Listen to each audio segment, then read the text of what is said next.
Welcome. Thank you for joining us for our next edition of the 49er Industry Chat.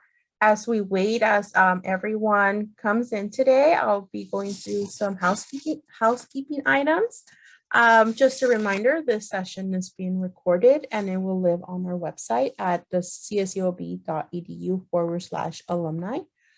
For today's chat, I encourage you to use our Q&A box located above or below your screen to submit any questions throughout the chat today. And now it's my honor to introduce our guest speaker. For 30 years and before there were business coaches, MichelJoy was the first consultant on the staff of Consulting Alliance, engaging entrepreneurs in conversations that focus on their big dreams. Now the norm, Consulting Alliance was one of the first in the nation to provide business consulting and coaching to entrepreneurs, small business owners, and corporation CEOs. MichelJoy was among a staff of 12, combining business consulting programs with executive coaching for 400 companies a year. Today, MichelJoy has consulted and coached in more than 20,000 individual sessions with CEOs, executive directors, and entrepreneurs.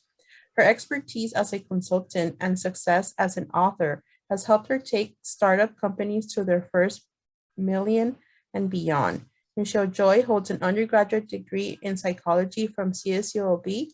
Hosting today's industry chat, please welcome MichelJoy DelRe. Thank you so much, MichelJoy, for joining us today. Thank you. It's such a privilege to be here. I loved my years at California State University at Long Beach, and I'm so grateful for the opportunity. Wonderful, and we're very excited to chat with you. I know the title of your presentation is Taking a Leap of Faith in any economy, but I would like for us to start off from the beginning, and maybe you could share with us your experience through CSULB and why did you come to the beach?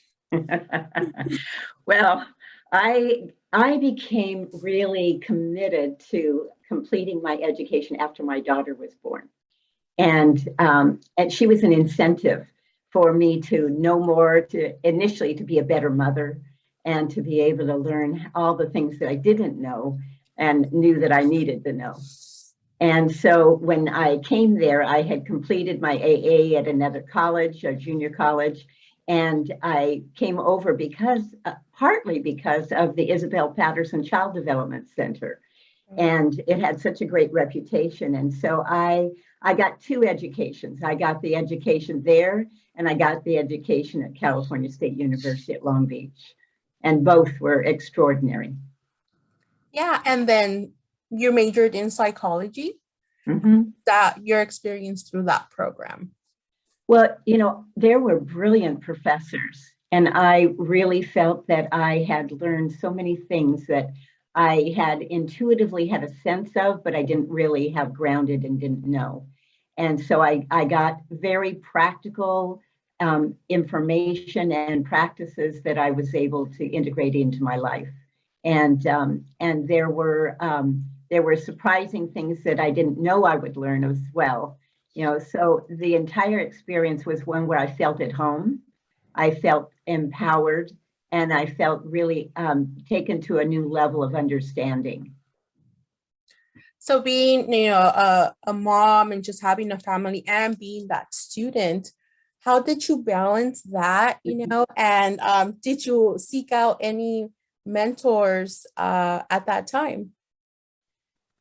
Oh, that's such a great question. I didn't know to seek out mentors at that time. Right. None of us do. We don't even know what that is. Right. And so, no, I was doing it alone. I was married, and I'm blessed because I was married at the time, and I was able to go to school full time and raise my daughter at the same time. So, that was how I balanced it, is that my daughter was at the Isabel Patterson Center while I was taking classes. And then at home, I had time to be able to do all my studying. Wonderful. So you graduate and you're now in the working world. What was that like? After finish your degree.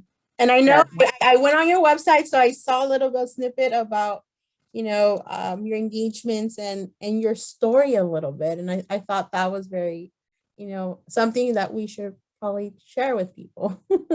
What was it about my story that you thought we should share? I think there was a shifting of a lifetime of worry to being intentional, I think caught my, I think, and many times when we graduate, we're so fearful of what's next and you start to worry, I think we probably are in a job that we're probably not going to see growth, and just that fear of moving on is what it came to my mind as I read it. I love that. That's why I titled the book Taking a Leap of Faith. Right. Because, as human beings, we know what we know. And what we know is based on the past. And as we were growing up, we learned things, and we learned things that we don't like. We learn things that we do like, and we have altered our way of being to adjust to what we think, what we expect is the future. Right. Taking a leap of faith means that you actually have to define your future for yourself. Become authentic about what it is that you want. Really, it's coming home to yourself and not basing your life on other people's opinions and thoughts and what they think is right for you. But coming home to yourself, then being authentic, then you can look out at the world and see how you want to go about accomplishing it. And that's the biggest thing for most people, because until you have that level of authenticity, you're basically a doing machine. You do during the day what you have been told to do or what you think is possible. But when you come home to yourself and you come from what's authentic for you, what you really want, what you're passionate about, then it's when you can actualize something in the world that hasn't existed before and bring all of the best of you. Right. And I think for many, that might be hard because sometimes we self-sabotage ourselves in our mind, and I guess you'd be like, well, why should I try? It's not going to work. Like, you're just so negative on yourself before you even try. Those are the exact questions that people engage in every day. Right. And that's why I do what I've done for the last 30 years. Right. Because it doesn't matter if you're starting up, graduating from college, or if you've been out in the workforce for years, or if you've had your own business and now you want to grow it to another level or expand it in a different way. Those questions are basic core questions that we ask ourselves. And it's not until we're willing to let them go and define what it is that we really want with real clarity, and then look to see where those answers are, that we can really grow in a way that's unexpected, unpredictable, and extraordinary. Right. So if you had an amazing year for 30 years being a business coach, consulting, what do you look for in your clients, and how do you inspire them that they could do it, Well, quite honestly, I get them to the point where they have to acknowledge for themselves what they want. And then we design a framework of how to accomplish it. And then we put in structures for having a coach that will support them on a regular basis. So I coach people every week for a period of no less than 90 days, and some for a year. Some I've been coaching for many years. I have a client that I coached there in Long Beach for about 20 years, who grew her business from startup in her home to $1 million plus. And she's now the consultant of her company that she sold to someone else. And it's extraordinary to be able to watch that kind of growth. Yeah, and to see that impact that you have on people, especially a startup. And I think even during this time, of the pandemic, and you see a lot of small businesses closing and the struggles that some people are having, it just must make you a very rewarding job that you have, Well, yes, it's my passion, and and I continue to do that. But we have to have a successful business. You mentioned the companies that have closed. To have a successful business, you not only have to have the passion and have the vision for what's possible, but you also have to be willing to pivot. When things change, the economy has changed, the way of that people are looking at relating to each other has changed. The opportunities being able to be up on Zoom and have audiences that can be around the world has changed. And so having the willingness to change and alter the way that you do business is vital. And then the secondary part is, having specific measurable results that you are accomplishing. So that means measuring for profitability. If your business isn't profitable, you're not really in business. Yeah. You have a hobby. Yeah. Yeah. You should take a step back and really think about, is that worth, doing and investing more money or your time? Well, and that's true. And looking to see how you could change things and bring about profitability. So, if it's a possible profitable venture, then it's vital to be able to make those changes. If it's not, if you look and see, you have to be honest and say, this isn't working anymore, and be willing to close and open and do something different. Yeah, definitely. I started to get some questions from our audience, and I'll read the first one. You created a career in a new field at that time. How did you learn to consult businesses and entrepreneurs when there was so little to benchmark off of?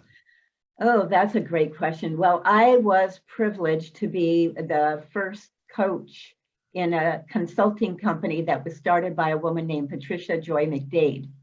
She had had a very successful career in the entertainment industry, and she had been brought in to support a company that was based on the works of Werner Erhard and Associates, and he was focused on the quality of your thought. And in doing that work with Patricia, then we expanded and we brought on other consultants on staff, and we expanded to Northern California and Southern California.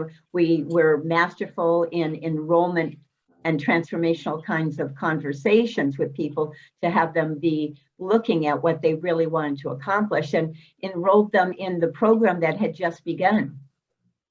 And from there, we grew it from 20 modest people to 200 in Southern California, 200 in Northern California, each of them representing different businesses, different kinds of businesses, different levels of business, from startup to already very successful businesses that were growing them to 10 million or more dollars, and really implementing into the coaching quality of life as well.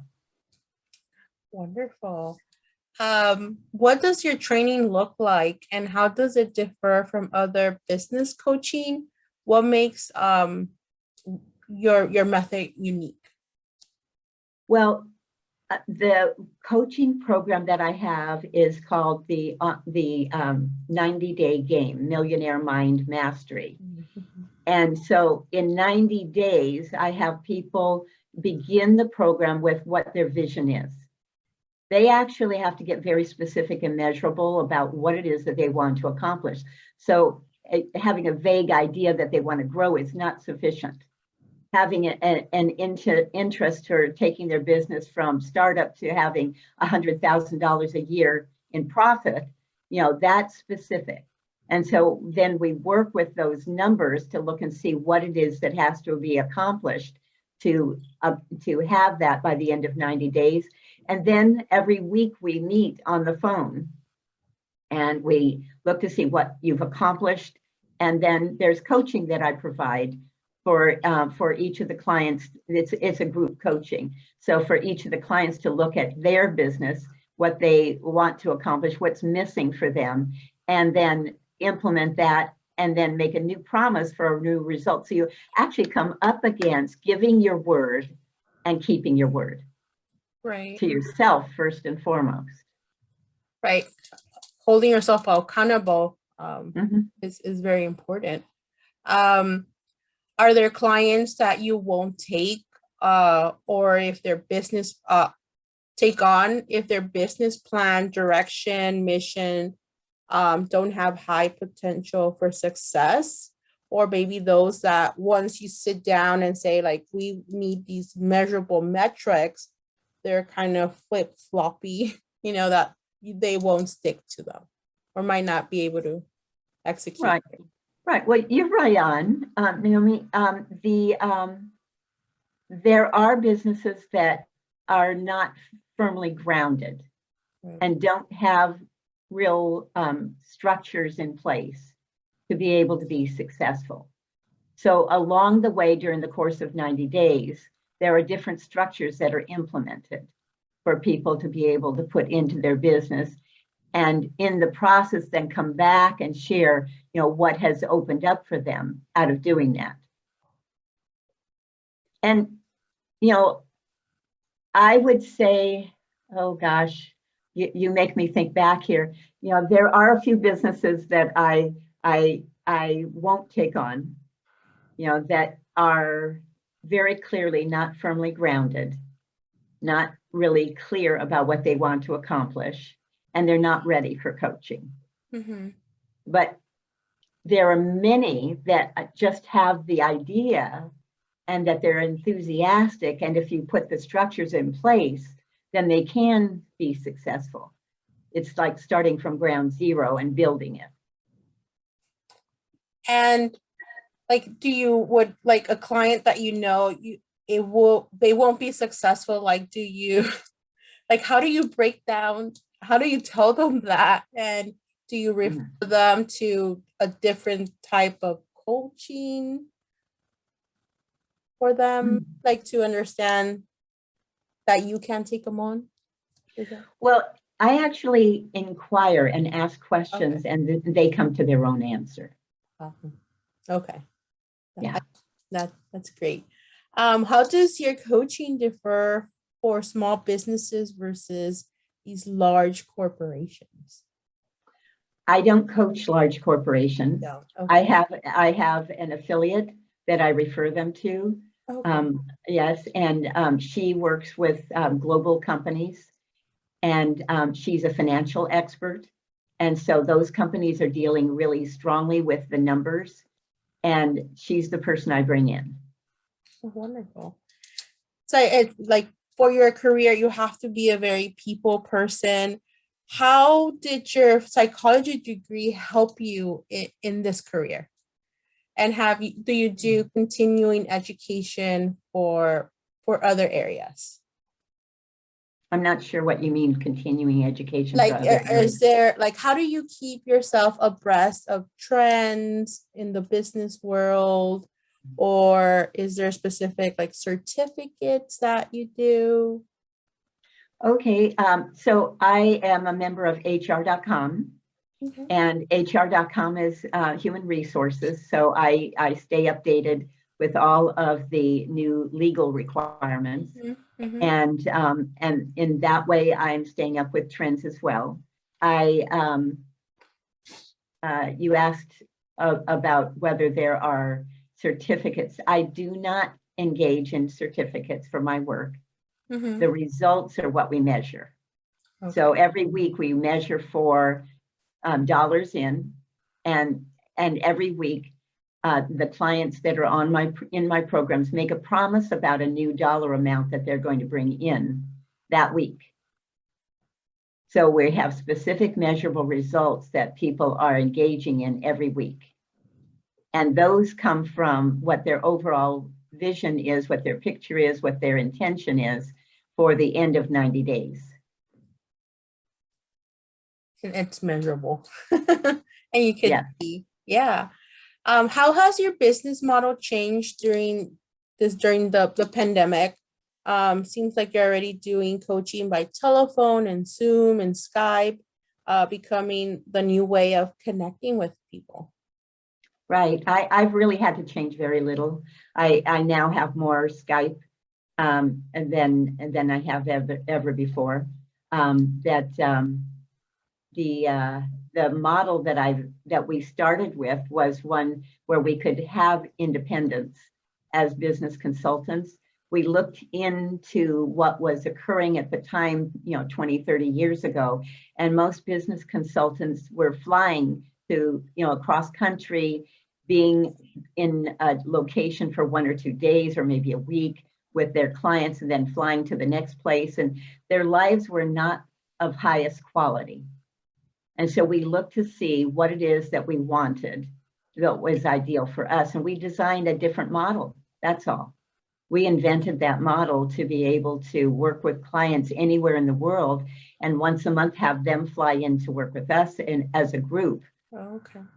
And that's why we could work with 200 entrepreneurs at a time. So you do like a kind of conference style sometimes?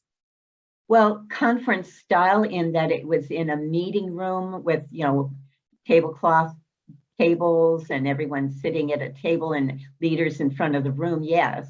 But we worked with people individually as well. It was, our clients sign a letter of confidentiality. So we have the freedom then to be able to coach people in very specific areas in front of everyone else. And in the coaching, we not just coach about numbers, but we coach about who people are being. What is it that's stopping them from being able to accomplish what they really want? Is some belief that they have about themselves or what's possible. And getting to the heart of that is very personal. And in that kind of work, we have the agreement from everyone being there of confidentiality. So no one goes out, gossips, they don't talk about everyone else. So we create a group collaboration then. And that's a very powerful force. Yeah, that safe environment. Exactly. Yeah. Does the company have to be in business for so many years before you coach them, so you don't work with startups, but you do work with startups, right? I do, absolutely. Yes. I worked with a woman who I met at a business meeting, and her business she'd been in business for a couple of years, and her gross revenue was about $60,000 a year, which is the average for small businesses across the country. And what she wanted to do was to grow it to be $300,000 a year.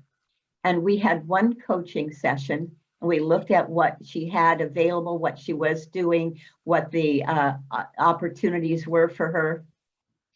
And in one coaching session, she altered the way that she was doing business. And by the end of a month, she had grown it to 300,000. So she had signed on to coach with me for an entire year. I said, well, you've already accomplished what you said you wanted to accomplish in a year. You did that in 1 month. So now what do you want? And here's the key, Naomi, is that most people have difficulty getting out of their mouth what they really want. And what she really wanted was to grow $1 million company. And this was a woman who was, about 5 feet tall, small, soft voice, came from India originally. And so to get her to be fully expressed in her business took her taking on the kind of power of ownership of her business, because she was managing big, tall men that were doing the heavy lifting of her business. So that speaking up to ask for what she really wanted was key. That was a starting point for her, and I coached her throughout the year. She grew her business that year, not to $1 million. She grew her business to $3 million. Wow. Wow.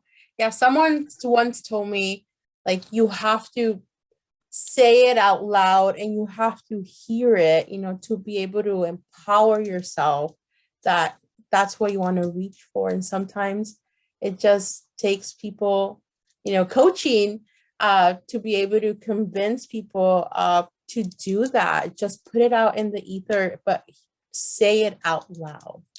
Yes, it feels risky. Right. Right. Mostly we've been taught to be in school and follow directions. Right. And there's value to that. There's great value to that. However, being willing to stand up and say what you want, what you think is risky because you may not have agreement from everyone. Yeah. Yeah. I mean, everyone doesn't have to agree with you. And to your client, like you empowered her to take ownership. And I mean, I think it might be intimidating, like you said, she's probably in a male dominant business world and you just feel so little, to be able to do that. And so I guess my question is like, what has been your success to empower clients to be able to find themselves and be able to put it out in the ether like that? Well, one of the key things is really listening to people. I don't listen with an agenda. I listen to really hear people and hear what it is that they care most about. So I have a client right now that I'm working with who, in fact, let me back up and say at the beginning of the pandemic, I was inspired to start a new program focused on I lost my train of thought, on compassion and being able to be in the moment. And so each morning I have people come on and say what they're grateful for. And gratitude has instituted a way of thinking and being that starts people off in a very powerful, open way. And so this particular client I've worked with off and on for over 20 years, finally she owned what she really wanted all this time, which was to lead firewalks. And she started a business that she's going to be leading her first firewalk in the next couple of months. And training people as a business consultant to be able to do exactly what we're talking about. Take a vision, take an idea, and take it all the way into fruition. Take it into the masses, grow it, be able to speak from it, and be that person who stands out as a leader. Right. How do coaches coach each other? How do you train a new colleague? And what qualities do you look for in a fellow consultant? Okay, that's a big question. Say it again. Say it again. How do coaches coach each other? Okay. Train a new colleague? So I'm going to stop you right there. Okay, start with that. Okay. So how we coach each other is how we coach clients. So we let go of anything we think we know about someone else. We let go of thinking about the relationship that we have so that there isn't something that we think we can't say. Right. And we listen to what the other person really wants or is concerned about. And we drill down into that to what it is that's really wanted and needed to accomplish the results that they're committed to. Yeah. And then we support one another. No matter if we know how it's going to happen or not, but we support each other powerfully there's power in knowing that someone actually cares about you, listens to you, and is supporting your decisions, no matter what they are. Yeah, not being judgmental, Exactly. It's key. And then the second part to that question is, how do you train a new colleague and what qualities do you look for in fellow consultants? What I look for is that level of honesty. Can they be sure enough in what their vision is, what they know, and what they see in the moment? Can they be sure enough to be able to say what that is and not hold back? That's great. So throughout your career, you work with many entrepreneurial small business or owners and CEOs. When working with CEOs, they're senior, mid-level, senior level, are there specific skills that you try to get them to scale up or better better those skills for them? So in terms of skills, it would be the first thing that we've been talking about, which is open, honest communication. Mhm. You know, the second one would be compassion, because as human beings, we each have our abilities, we each have our blind spots, and we each have things that are in the background that we may have never spoken about that are running the show, so to speak, you know, that keep us where we are. And so having compassion is really vital. And then, of course, having specific measurable results that we're committed to accomplishing and having a way to measure those and being in action on a regular basis, on a daily basis to accomplish those results. For instance, with sales, I block out 3 to 5 hours a day for sales. You know, I'm committed to growing not just my business, but I'm committed to growing beyond my business to multiple businesses. So, you know, different kinds of businesses. And so the opportunity for sales has to be on my calendar or it doesn't exist. Right, right. Yeah. That's why I tell my family, you're not on my calendar. I can't book time for you sometimes. I'm sorry. Exactly. Yes. Because you have something that's important to you. Right. And you're living from that as the number one thing. And everyone, it gets included, but they have to include themselves first. Right, right. Yeah. What does a typical day like look for you as a consultant? Oh, that's such a great question. I get up about 4:30 in the morning. I have an hour for meditation, and then I have my gratitude call that I lead from 6:30 to 7 a.m. And then I start my day with coaching calls, and I fit in there in the early morning a walk out in nature. I'm very much, I believe in balance in life, and being in nature is vital. And being able to do that frees my mind, frees my spirit, and it gives me a space in which to be inspired and invent and see things newly. And so then I come back and engage in sales and coaching, and I finish my day, my work day around between 6 and 7, usually have dinner, and then have an hour or so with a favorite program on television. Now I'm loving the La Brea Tar Pits. You know, Oh, I started watching it. I like it. Very creative, very well Very. done. Yeah, Yes. yeah. So I live from having myself be inspired as much.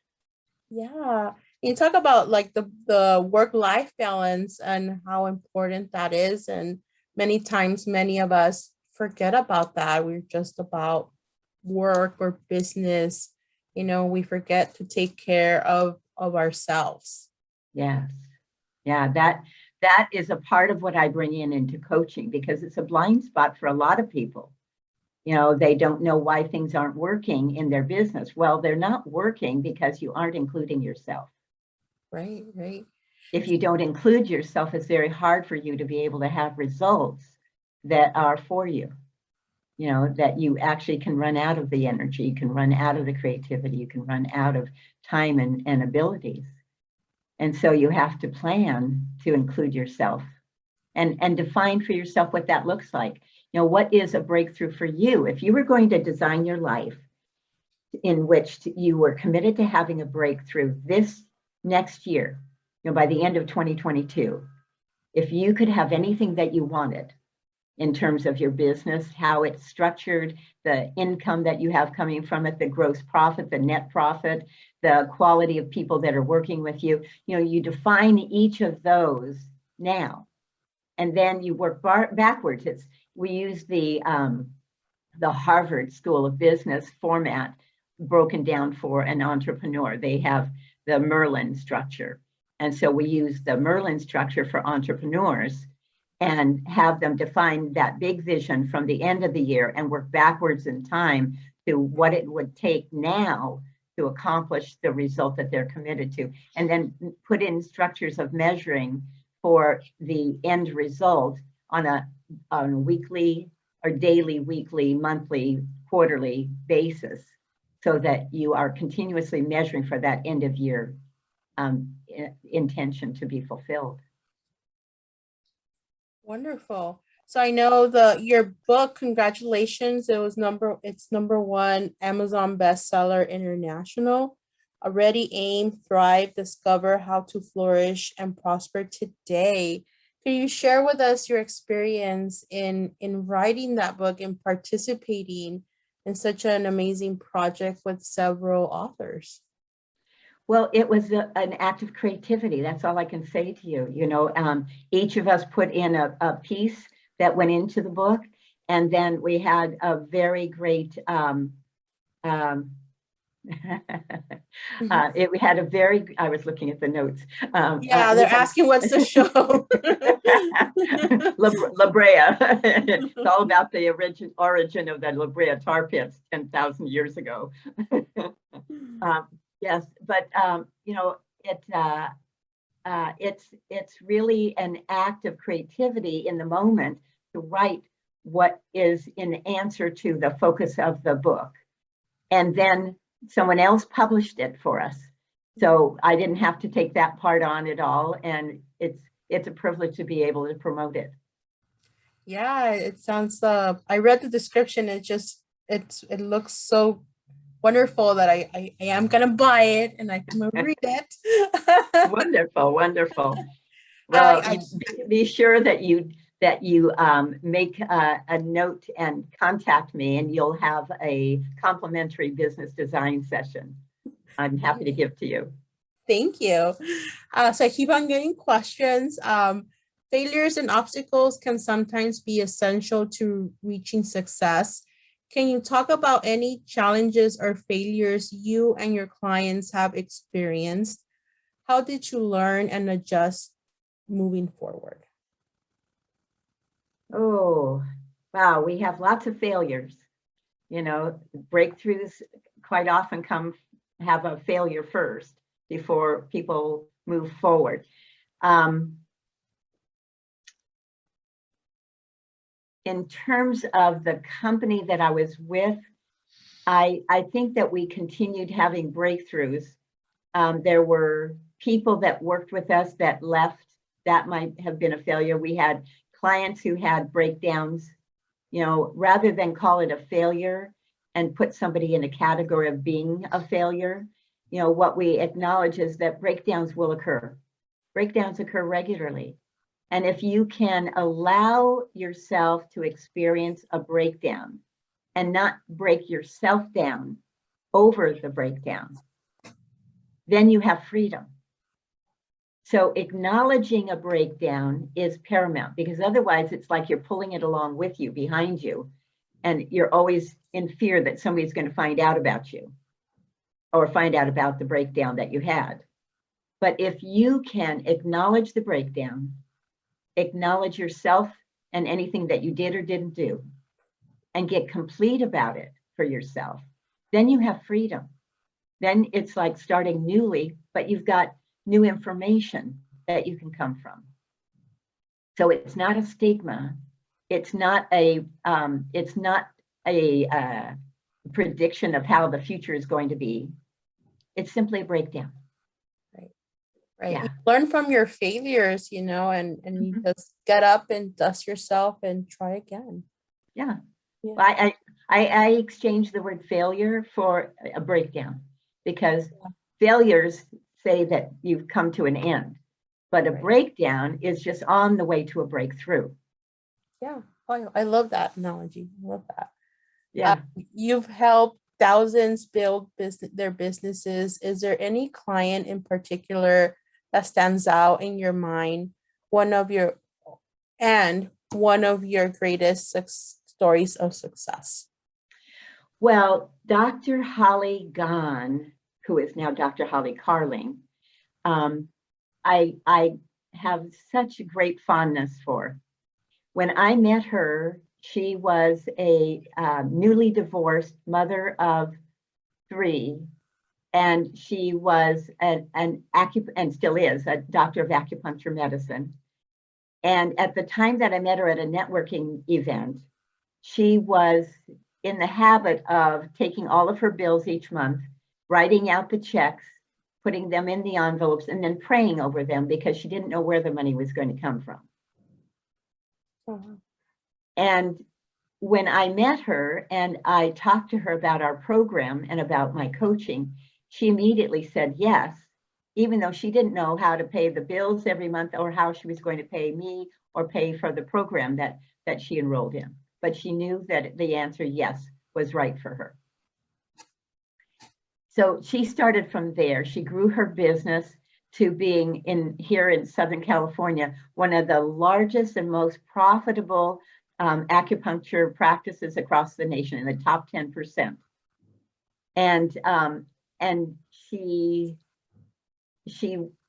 grew her business to the point where she sold it, and the person who bought it could not keep up. He did not have the same capacity to be able to see all the people that she was able to see every day. She moved to Idaho, where she moved to a small community. And in that community, I think it's a community of about 80,000 people. And everyone told her, oh, you won't make it here. People don't have the money to be able to pay for private health, practices for themselves. But she started it, and it now has grown to being as big or even bigger than it was in Southern California. She has become a speaker across the country. She has taken all the coaching of what's possible and implemented it not just into her business or her finances, but into every aspect of her life. And I write about that in the book that I sent you. Okay. So that you should be able to read about that as well.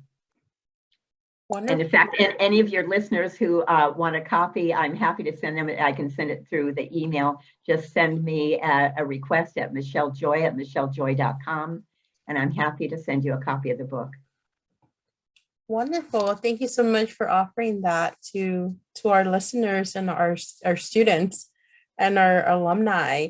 How did your psychology degree, if at all, help you in your work? Absolutely. I think you started to ask that before.